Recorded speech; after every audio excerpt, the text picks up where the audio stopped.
Pedir perdão pra você é fácil ou difícil?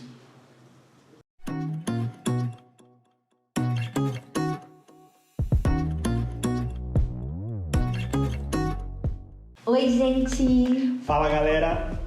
Viemos aqui hoje conversar com vocês sobre um assunto polêmico. Polêmica! Muita polêmica. Porque a gente gosta de polêmica. Muita.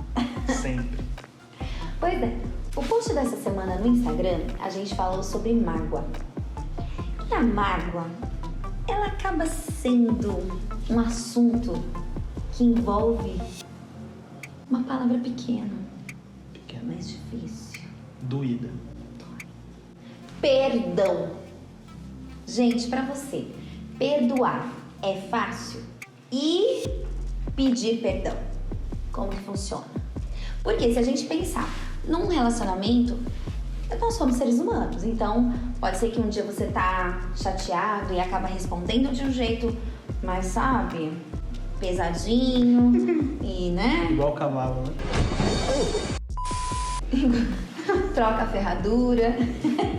Então, isso acaba muitas vezes criando mágoas, né? Causando Feridas, né? Feridas na pessoa, a pessoa ficar chateada, ou até mesmo coisas mais graves, né? Na verdade, a forma de tratar desse jeito acaba tornando o relacionamento cheio disso, né? Quanto mais você deixar isso se tornar comum dentro do relacionamento, mais parte do seu relacionamento vai ter essas trocas de palavras pesadas, a forma de lidar um com o outro pesada.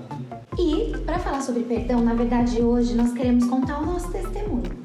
Algo que nós vivemos aí nesses 12 anos. Muita coisa aconteceu, é claro que não se compara, né, a casamentos aí tão longos, mas a gente já viveu um bocadinho.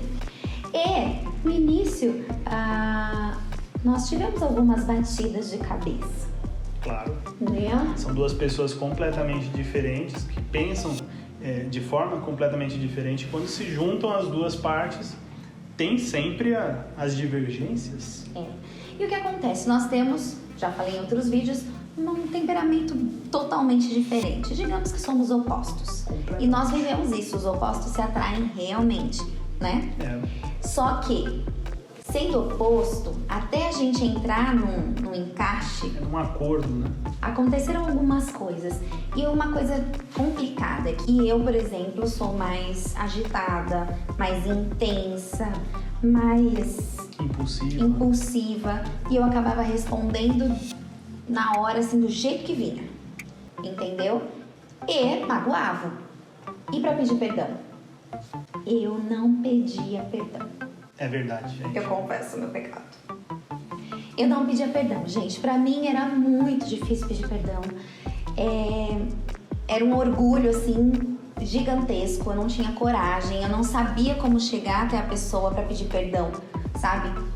No nosso caso, assim, em alguns momentos eu não queria enxergar que eu fui errada. Em outros momentos eu sabia que eu tinha sido errada, mas eu não conseguia. E aí, chegou um momento que pra ele, deu. Então, primeiro eu vou contar o meu lado, depois eu conto dele. Deu, sabe? Ele começou a querer responder na mesma moeda, pra que eu percebesse que eu não estava fazendo algo certo e legal. E aí, eu comecei a sentir, tipo, nossa, gente, ele era tão delicado, tão bonzinho, tão amável comigo, sabe? E por que ele tá respondendo assim, tão pesado? E eu fui falar pra ele, nossa, você tá tão grosseiro. E aí ele falou, não é assim que você quer se tratar?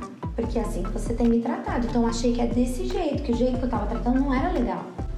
E eu fiquei muito envergonhada. A partir daquele momento eu comecei a pensar melhor na forma que eu falava, porque assim eu talvez evitaria um pedido de perdão, né? Eu ia evitar uma situação, não é verdade? Verdade. E aí teve a parte do pedido de desculpa, né? Porque chegou uma hora que ele falou, né? Só eu peço perdão. Ele falou, você percebe que quando eu faço uma coisa errada, eu peço perdão. Quando você faz uma coisa errada, pra gente voltar a se falar, eu também tenho que pedir perdão? E aí começou um processo complicado. Mas conta seu ladinho. Na verdade, dentro disso que ela comentou, era uma coisa corriqueira. Ela respondia de uma forma, muitas vezes, sem pensar. Eu falo que não passava pelo cérebro, né? Passava simplesmente do coração, daquilo que ela estava sentindo, ia para fora e me atingia. E eu comecei a ficar doído com isso, mas ao invés de simplesmente retrucar, ao invés de simplesmente a gente quebrar o pau, muitas vezes eu comecei a tentar amenizar a situação e esperar que ela entendesse o que aconteceu e a gente se resolvesse. Só que eu percebia que eu esperava e nada acontecia. Ela se fechava e por mais que ela entendesse que, tipo, fez alguma coisa que não foi legal, ela ficava no mundo dela e eu ficava no meu. Então, para quebrar isso, o que eu fazia? Eu chegava até ela e pedia perdão. E como ela falou, quando eu errava, eu pedia perdão. E quando não era eu que errava, eu também pedia perdão. Mas por quê? Porque eu entendia que se não quebrasse aquela situação, o relacionamento ia sofrer com isso. Então, pedir perdão quando você faz alguma coisa errada já é difícil. Agora, pedir perdão como eu fazia, né? Sabendo que eu estava certo na situação, era mais difícil ainda. Entra até aquela frase, né? Que muitas vezes a gente deixa de querer estar certo para poder ter paz. Então, eu queria paz no relacionamento. Então, eu pedia perdão sabendo que aquilo ia ser um primeiro passo para que a gente se resolvesse e depois conversasse. E foi isso que foi evoluindo o nosso relacionamento, né? Isso é pra você que tá vivendo isso. Seria interessante você conversar com a pessoa. Porque pra mim, o que eu fazia? Tinha vezes que eu falava, nossa, eu fui muito errada. Então eu montava uma forma da gente quebrar aquilo fingindo que nada aconteceu. Então, pra eu não ter que pedir desculpa, gente, olha que mesquinho. Eu começava a conversar de outras coisas, né? Eu chegava, e tal, como se nada tivesse acontecido entre a gente. E em muitos momentos ele acabou assim, ok, vamos seguir. Mas isso não é justo. Pra você que vive a dois, não é certo, né? Você simplesmente ignorar aquilo que você fez e bola pra frente, não é assim. Então eu tive que quebrar o meu orgulho e eu tive que começar a me preparar e era muito difícil. Então, pra você que convive com uma pessoa orgulhosa, preste atenção nisso. E pra você que é orgulhoso, também preste atenção nisso. Pra você entender, pense numa estratégia, porque você precisa começar a mudar. Porque relacionamento com pessoas orgulhosas não flui. Relacionamento com pessoas orgulhosas, ele não prospera, tá? Então, em muitos momentos, ele tava ali virado e falou, eu sei que eu preciso pedir perdão. E... sabe aquela coisa que trava? Travava, a minha boca ficava travada, eu não conseguia. Até que comecei a desenvolver. E aí eu perdi o rumo, né? Eu comecei a pedir perdão por milhares de coisas que às vezes eu acho que eu fui estúpida, vou pedir desculpa. Aí eu falava, ele, não, foi tudo normal, porque eu sou agitada, então às vezes eu não sabia, imatura, eu não sabia, né, e, na verdade, nivelar. Até o meu lado também, eu também fui me acostumando, não a ela ser malvada, não é isso, mas eu fui me acostumando, amadurecendo no relacionamento, que é o que eu falei, são pessoas diferentes, então tem coisas que me ferem que pra ela não causam dor nenhuma, ela falou simplesmente numa boa. Então, essa maturidade tem que acontecer, e tem que acontecer dos dois lados, né?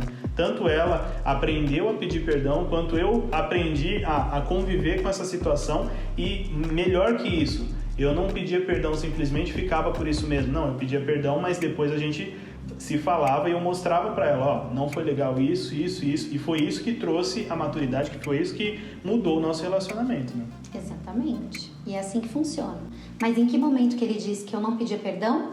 Num momento de descontração. Num momento em que a gente estava bem, a gente tinha aquela conversa que na verdade nós temos até hoje. O que eu faço que você gosta? O que eu faço que você não gosta? O que você mais gosta em mim? Sabe aquele dia do balanço do relacionamento? A gente fazia num momento bom, assim, em que eu estava aberta, ele estava aberto para receber a informação. E aí ele falou. E eu comecei a pensar que realmente era verdade. Então, chega o momento da gente mudar. Você precisa mudar, sabe? Isso mudou o nosso relacionamento. Amadureceu cada um de nós, entendeu? Eu acho que amadureceu ele, porque também, por ser mais sensível, também ele percebeu que existem vários tipos de pessoa. Então, existe a pessoa que, como ele disse, aquilo que machuca em mim não machuca nele. Então hoje eu penso melhor, eu sei o que magoa ele, enfim, isso é o amor de verdade, mágoa. Isso é o amor de verdade. Exatamente. Quando você começa a se preocupar com o que o outro vai sentir também, e não só com o que você está sentindo. Ah, hoje eu tô mal, eu vou lá, vou ferir as pessoas que estão em volta de mim e tanto faz. Não, eu começo a pensar nos outros também. É isso, gente. Eu vou falar para vocês o que está escrito em Efésios 4:32. Sejam bondosos e compassivos um com o outro, perdoando-os mutuamente, porque foi isso que Jesus fez por nós. Ok? Então vamos nos parecer mais com Jesus Cristo. Isso. E tudo vai fluir melhor, muito melhor. Um beijo, se perdoem, tá? Deu beijinho. Se você gostou desse vídeo, deixa o seu like aí, compartilha com os amigos e põe isso em ação. A gente quer ver a sua vida ser abençoada também. Conta seu testemunho pra gente saber.